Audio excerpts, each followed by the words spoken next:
Wow! Isang bonggang regalo ang tinupad ni Ivana kay Tatay Hesus. Kung naalala niyo nga si Tatay Hesus, siya po yung nag-trending sa vlog nga ni Ivana na nagbigay ng 10 piso kay Ivana. O di ba? Ngayon, talagang napaiyak o na-touch ang lahat nang mapanood nga ang recent vlog ni Ivana kung saan nakita na nga ni Tatay Hesus ang kanyang mga kapatid. Talagang nakaka-touch at napaiyak nga dito ang mga kapatid, pati na rin si Tatay Hesus. At syempre, si Ivana Alawi ay iyak ng iyak din nang panoorin ang muling pagtatagpo nga ni Tatay Hesus at ng kanyang mga kapatid. Talagang deserve talaga ni Tatay Hesus na makita muli ang kanyang pamilya. Dahil mabuti nga ang puso nito at syempre guys, umuwi na nga si Tatay Hesus sa probinsya at andun ang kanyang nanay. At talagang kita din natin na kumakain sila Ivana at Tatay Jesus pa mismo at ang mga kapatid nito ang nagluto ng mga masasarap na pagkain. Kaya naman tuwang-tuwa si Ivana na ipinaghanda siya dito ni Tatay Jesus at syempre ng mga kapatid nito.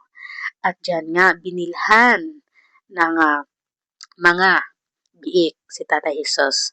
At ayan, binilhan din ng mga napaka-bongga na regalo si Tatay Hesus. Ang lupa nga guys.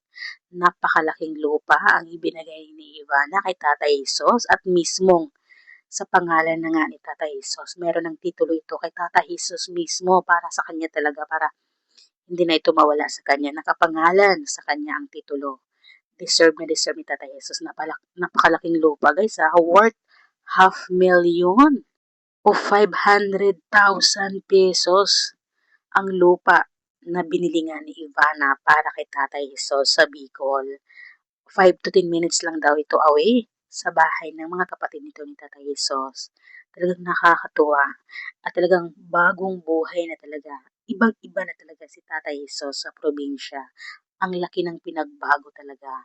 Nakakatuwa na sana ay tuloy-tuloy na ito dahil pagagawan pa nga ni Ivana ng bahay si Tatay Hesus at bibilhan ng maraming hayop para doon na rin mag-alaga at may hanap buhay, pagkakakitaan, paglilibangan, o diba? At ang gusto nga ni Ivana ay talagang doon na si Tatay Hesus sa probinsya at hindi na babalik sa Manila para naman makita natin na tumataba daw si Tatay Hesus. Gusto ni Ivana na balikan nga si Tatay Hesus. Pagdating ng panahon, gusto ni Ivana na bumalik siya.